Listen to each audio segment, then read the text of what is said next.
Dimitri Pavlenko. Il y a un mois et un jour, l'armée russe entrait sur le territoire ukrainien tentant de décapiter le pouvoir en Ukraine. Mission qui a échoué, semble-t-il. Mais l'essentiel pour nous et peut-être ailleurs, l'essentiel, c'est que le temps de l'insouciance est révolu. À Kiev, bien sûr, mais à Bruxelles aussi, à Paris.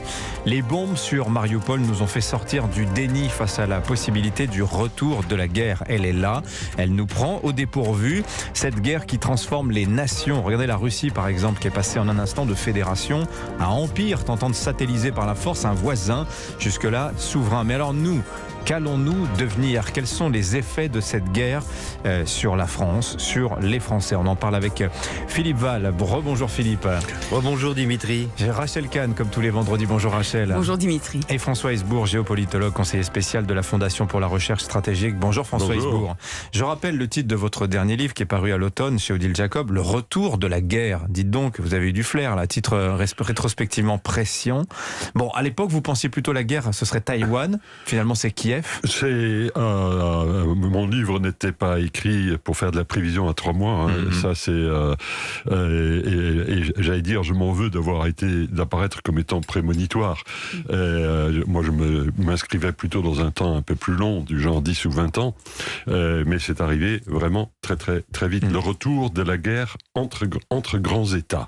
Ça, c'est quelque chose qu'on n'a pas connu depuis la fin de la guerre froide. Et comme son nom l'indique, la guerre froide était quand même, en ce qui nous concerne, essentiellement froide. Oui, puis on parlait de guerre hybride, on parlait du continuum de la paix et de la guerre. Et là, on a une guerre conventionnelle, tout ce qu'il y a de plus classique, très 20e siècle, François Hesbourg. Elle est très 20e siècle. C'est un de ces aspects étonnants, et c'est peut-être l'aspect dont il faut le moins tirer de leçons. Tout simplement parce que quand les Russes sont allés en Ukraine, ils croyaient vraiment que l'affaire allait être pliée en 3 jours. Ce n'est pas une façon de parler. On sait aujourd'hui, notamment à travers la publication d'un article russe par l'agence de presse Novosti, qui est l'agence officielle, qui était un peu l'équivalent d'une annonce nécrologique. Vous savez, les journalistes, ils préparent à l'avance les biographies de personnes qui, biologiquement, finissent toutes par mourir. Donc, ça se prépare à l'avance. Là, vous dévoilez les cuisines, l'arrière-cuisine de la profession. Ils avaient, c'est vrai. Elle n'a rien de choquant. Et là, ils avaient préparé l'article qui expliquait la victoire, et qui devait être publié le 28 février. Alors, il était publié par inadvertance. Il a été publié par inadvertance au jour prévu. Et cet article racontait comment Kiev avait été prise dans les premières 48 heures. Et d'ailleurs, le début du scénario s'était réellement déroulé. Ouais. Sauf que les Ukrainiens les attendaient d'une façon un peu plus ferme que ça à quoi ils s'attendaient. Donc, et tout ce qui accompagne les guerres modernes, les info-opérations, les cyberattaques et ainsi de suite, n'étaient pas au rendez-vous. Oui. Et donc leur relative absence dans la guerre actuelle doit être mise au compte d'un défaut de planification russe plutôt que quelque chose de typique. Mais alors, il y a cet échec du premier plan russe, certes, mais après il y a les effets que la guerre produit, et notamment sur nous qui sommes des observateurs inquiets du conflit. À ce stade, on dit, Philippe Val, que les États font la guerre, mais que la guerre fait les États, dans le sens qu'elle les transforme. Je vous donne 2 faits que je trouve assez significatifs. Il y a actuellement 3 sous-marins nucléaires lanceurs d'engins français qui sont à la mer sur 4. Ça n'arrive jamais, 3 sur 4. C'est ce que nous apprend la revue Air Cosmos. En Allemagne, depuis 1 mois, on réfléchit à rétablir le service militaire. C'est ça les effets que la guerre est en train de produire sur nous. Une restauration de ce que certains célébreront comme une esprit de défense, qui s'est un petit peu évaporé, ou une remilitarisation des esprits. C'est-à-dire qu'on a une vision anthropomorphique des États. C'est-à-dire que nous, dans nos démocraties... Vous voulez dire qu'on les considère comme des bonhommes, quoi. Oui, et nous, dans nos démocraties, le rapport entre les bons hommes, comme vous dites, c'est-à-dire entre les individus, sont régis par le droit. Et on a l'impression que les États aussi, entre eux, sont régis par le droit, ce qui est faux. La réalité, c'est que les États, entre eux, sont régis par la nature, c'est-à-dire le plus fort bouffe l'autre. C'est comme ça que l'ONU n'est pas suffisamment une puissance politique crédible pour changer ça. Il n'y a pas de loi de la guerre, il n'y a pas de loi dans les relations qui régissent les États. Mais on a oublié ça. Et ce qui nous arrive maintenant, c'est le surgissement d'une réalité qu'on n'a pas voulu voir. Mais vous savez, c'est une très vieille histoire. Quand on lit les bacchantes de Euripide, on se rend compte que déjà ils racontent ça. Ils chassent le réel de la cité, ils veulent pas le voir, et le réel revient sous une forme encore plus monstrueuse. Et c'est ce qui se produit aujourd'hui. Et ce déni de réalité, il y avait des tas de choses qui pouvaient nous prévenir de cela. Il y a eu, par exemple, je sais pas, le 11 septembre, il y a eu la montée de Poutine en puissance dans l'appareil russe. C'était des alertes. Tout ça, c'est des alertes. On ne veut pas les voir parce qu'elles ne nous arrangent pas et on ne veut pas les comprendre. Est-ce qu'on les voit maintenant ? Ah là, maintenant, on les voit. On les voit parce qu'on est terrifié par les images qui passent en continu à la télévision. Ça, c'est la réalité. Cette réalité qu'on ne nous a pas éduqués à décrypter et à voir et à accepter comme telle qu'elle est. Et la refuser est toujours un piège. Elle revient toujours sous une forme encore plus monstrueuse. C'est la fin d'un certain antimilitarisme qui a prospéré longtemps. Et je repensais par exemple à l'adjudant Cronenbourg de Charlie Hebdo. Mais oui, non, mais qui incarnait ce militaire bête, sanguinaire, fascisant, putschiste, qu'on brocardait il y a de ça 40 ans. Et puis maintenant, les militaires aujourd'hui, on les attend. Je vais réagir à Chalkan et je redonne la parole. Je voulais rebondir effectivement sur le réel. Vous savez, moi j'ai fait des études de droit et notamment de droit international. Et à l'époque, c'était dans les années 2000, tout début des années 2000, les gens, mes camarades se moquaient de moi justement parce que c'était ce droit finalement un petit peu fictif, un petit peu, c'est-à-dire cette communauté internationale qui n'existe pas. Une utopie, voilà, exactement. Et même sur ces questions de droits des gens, c'est cette question en fait des souverainetés, cette souveraineté nationale qui au fond dans la hiérarchie des normes est supérieure finalement au droit international.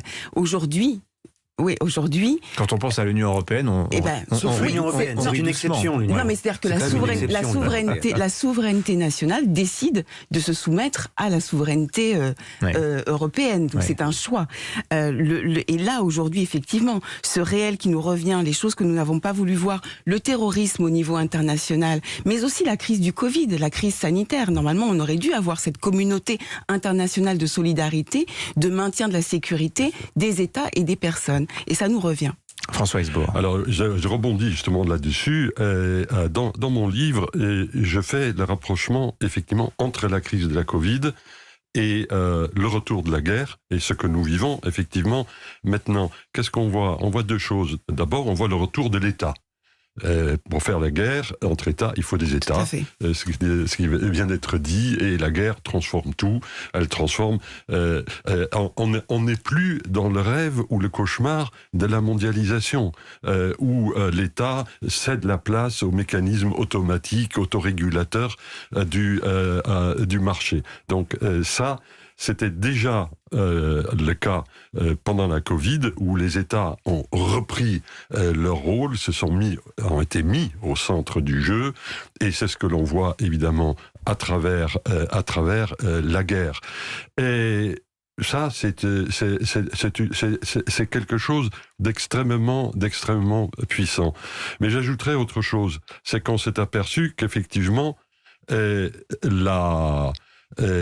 fait de vouloir agir seul, d'être livré sans cadre juridique international aux forces qui traversent le monde, la pandémie, la guerre, ceux qui ne trouvent pas le moyen de s'adosser à une forme d'ordre sont incroyablement vulnérables. Les Européens, on voit à la fin de la pandémie qu'on s'en sort pas trop mal, comparé à tous les autres. J'ajoute même les Chinois qui nous faisaient la leçon pendant des mois et des mois. Quand on voit comment ça se passe en Chine en ce moment, forget it. Et l'Union européenne, j'ai cru entendre quelques ricanements là il y a quelques instants sur l'Union européenne, mais l'Union européenne, c'est ce qui nous a permis effectivement de réussir en finale face à la Covid. Et aujourd'hui, tu prends l'affaire du pétrole et du gaz. Alors, comme d'habitude, l'Union européenne, c'est lent, c'est compliqué, il faut causer. Et à la sortie, c'est ça qui va nous sauver. Parce qu'on va grouper les achats d'énergie. On va les gérer à l'échelle du continent et non pas à l'échelle d'un pays. Donc, le droit et l'organisation collective se retrouvent placés dans le jeu, alors qu'au départ, on avait l'impression que tout était en train de partir. J'allais utiliser une expression un peu triviale, on coule. Oui, l'unité européenne est une exception historique. La construction européenne est une exception historique. Et l'on voit que l'indiscipline à cette Union européenne, dont a fait preuve l'Allemagne, par exemple, sous Angela Merkel, en se livrant pieds et poings liés au gaz russe, aujourd'hui est un facteur de désordre incroyable, puisque si ça n'était pas le cas, les 700 millions d'euros par jour qui arrivent en Russie dans les caisses de Poutine lui permettent de continuer la guerre. Il n'y aurait pas eu cette indiscipline allemande sous pression des Grünen, fermeture des centrales nucléaires inconsidérée.